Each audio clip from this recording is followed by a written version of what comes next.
Hello everyone, welcome to Amit CBSE academy. और आज की क्लास में हम डिस्कस करेंगे NCERT class 10 math chapter 5 arithmetic progression की एक्सरसाइज 5.3 से क्वेश्चन नंबर 10 को डिस्कस करेंगे। So that A1, A2, A3 goes to AN and so on forms an AP। ठीक है, A1, A2, A3, AN and ये क्या फॉर्म कर रहे हैं? AP फॉर्म कर रहे हैं। ये आपको शो करना है कि ये AP फॉर्म करते हैं।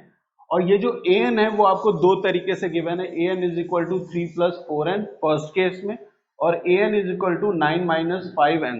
और आपको फाइंड आउट करना है 15th term, sum of 15 first 15 terms in each case.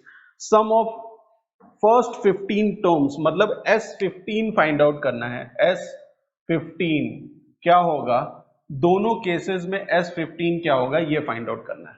ठीक है, तो देखिए कैसे प्रोसीड करेंगे क्वेश्चन में। यहाँ पे आपको an गिवन है फर्स्ट केस में। an पहले केस में ध्यान से देखिए an गिवन है 3 प्लस 4n। तो अगर मैं n की वैल्यू यहाँ पे 1, 2, 3 एंड सो ऑन ले लूं तो मेरे पास a1 की वैल्यू आ जाएगी। a1 n की जगह 1 लेंगे तो 3 plus 4 into 1 that is 3 plus 4 that is equal to 7।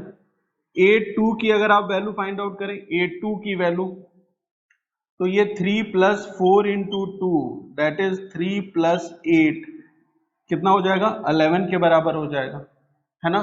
तो जो AP बन रही है वो कैसी है देखिए, 7, 11 एंड सो ऑन, इस तरीके की AP है। यहाँ पे फर्स्ट टर्म A क्या है?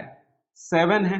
Common difference D 11 minus 7 that is equal to 4 है। कोई कंफ्यूजन? आप तीसरा टर्म भी फाइंड आउट कर सकते हैं और भी बाकी टर्म फाइंड आउट कर सकते हैं, लेकिन D फाइंड आउट करने के लिए कोई दो टर्म की जरूरत होगी, है ना। कोई भी दो टर्म ले लीजिए आप कॉन्जिक्यूटिव, दूसरे टर्म में से पहला टर्म माइनस कर दीजिए तो 11 माइनस 7 4 आ गया। ये आपका कॉमन डिफरेंस हो गया। A आपके पास 7 है ना। सम ऑफ 15 टर्म्स फाइंड आउट करना है S15 फाइंड आउट करना है S15। तो यहाँ पे S15 अगर फाइंड आउट करेंगे तो उसका फॉर्मूला क्या हो जाएगा, या Sn का फॉर्मूला क्या होता है सबसे पहले ये बता दीजिए। Sn इज इक्वल टू होता है n by 2a plus n minus 1 d bracket closed. n की जगह पे हमें 15 लेना है क्योंकि sum of first 15 terms find out करना है। तो S15 is equal to 15 by 2 bracket के अंदर 2 इंटू ए की वैल्यू क्या है? 7 है, तो 2 इंटू 7 हो जाएगा प्लस n माइनस 1, n क्या है? 15 माइनस 1।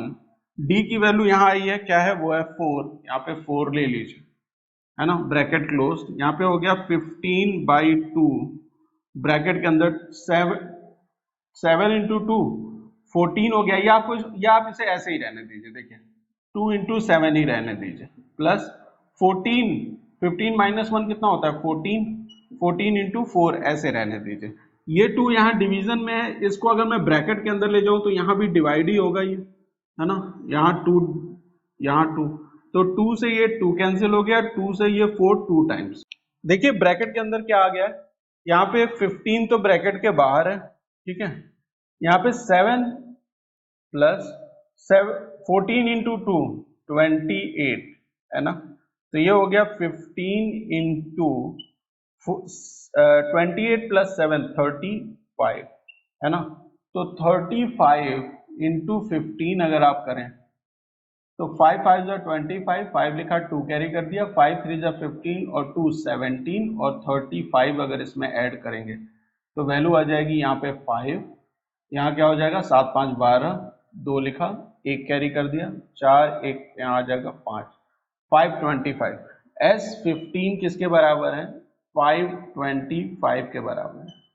क्लियर है S15 की वैल्यू? देखिए S15 की वैल्यू क्लियर है आपको? 525।